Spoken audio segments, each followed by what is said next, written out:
প্রধানমন্ত্রী শেখ হাসিনা বলেছেন, শিক্ষার্থীদের আমি রাজাকার বলিনি, আমার বক্তব্যকে বিকৃত করা হয়েছে। তারা নিজেরাই নিজেদেরকে রাজাকার বলে স্লোগান দিয়েছে।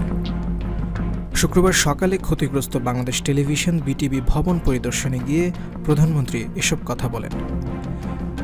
এ সময় কোটা সংস্কার আন্দোলনে দুষ্কৃতকারীদের তাণ্ডবে ধ্বংসস্তূপে পরিণত হওয়া বিটিভির কার্যালয় ঘুরে দেখেন তিনি। ক্ষতিগ্রস্ত বিটিভি ভবন পরিদর্শনের সময় কর্মচারীদের সঙ্গে কথাও বলেন তিনি। দুষ্কৃতকারীদের খুঁজে বের করতে জনগণের সহায়তা চেয়ে শেখ হাসিনা বলেন, যারা এই ধ্বংসের সঙ্গে জড়িত, আনাচে কানাচে যেসব হামলাকারী লুকিয়ে আছে তাদের খুঁজে বের করে সাজা নিশ্চিত করতে দেশের জনগণকে সহযোগিতা করতে হবে। এই শত্রুদের খুঁজে বের করতে জনগণের সহযোগিতাও চান প্রধানমন্ত্রী।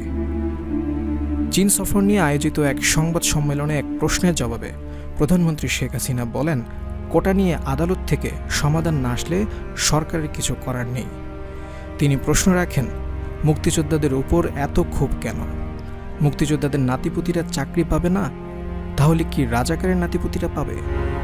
সরকার প্রধানের সেই বক্তব্যের জের ধরেই সে রাতে বিক্ষোভ করতে শুরু করে ঢাকা বিশ্ববিদ্যালয়, জাহাঙ্গীরনগর বিশ্ববিদ্যালয়, সিলেটের শাহজালাল ও চট্টগ্রাম বিশ্ববিদ্যালয়ের শিক্ষার্থীরা।